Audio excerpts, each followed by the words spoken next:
മലയാളികളുടെ മനസ്സിൽ പാടിപ്പതിഞ്ഞ ശോകാർദ്ര ഗാനത്തിന്റെ മുതിർന്ന വിധികർത്താവായ MG വരെ വേദിയിലെത്തി ഒപ്പം ചേർന്ന് പാടി നെറുകയിൽ കൈവച്ചനുഗ്രഹിച്ച ഭാവാത്മകമായ ആലാപനവുമായി ടോപ്പ് സിംഗർ സീസൺ 5-ലെ പാട്ടുമത്സരത്തിന്റെ രണ്ടാം ഘട്ടത്തിലും ഐതിഹാസിക തുടക്കം കുറിച്ചിരിക്കുകയാണ്.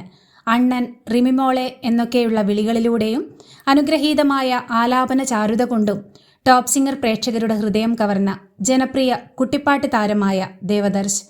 ദൈവം ഒരുപാട് അനുഗ്രഹം തരട്ടെ, മോന് നല്ലൊരു ഭാവിയുണ്ടെന്നാണ് വേദിയിലേക്ക് നേരിട്ട് ചെന്ന് ഒപ്പം ചേർന്ന് പാടി ദേവദർശിന്റെ നെറുകയിൽ കൈവച്ച് MG അനുഗ്രഹിക്കുന്നത്. മോന് നല്ലൊരു ഭാവിയുണ്ടെന്ന് MG ദേവദർശിന്റെ നെറുകയിൽ കൈവച്ച് അനുഗ്രഹിക്കുന്ന ധന്യമുഹൂർത്തം നിറകണ്ണുകളോടെ കാണുന്ന അമ്മയുടെ ദൃശ്യം കാണുന്നവരുടെയും കണ്ണു നിറയ്ക്കും.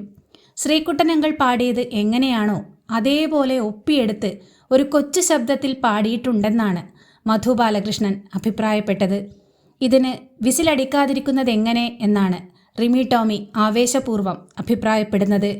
കിരീടം എന്ന ചിത്രത്തിലെ കണ്ണീർ പൂവിൻ്റെ കവിളിൽ തലോടി എന്ന MG പാടി അനശ്വരമാക്കിയ നിത്യഹരിത ഗാനത്തിൻ്റെ ഭാവാത്മകമായ ആലാപനത്തിലൂടെയാണ് ദേവദർശ് ടോപ്പ് സിംഗർ സീസൺ 5-ലെ സംഗീതയാത്രയുടെ രണ്ടാം ഘട്ടത്തിലും ഐതിഹാസിക തുടക്കം കുറിച്ചിരിക്കുന്നത്.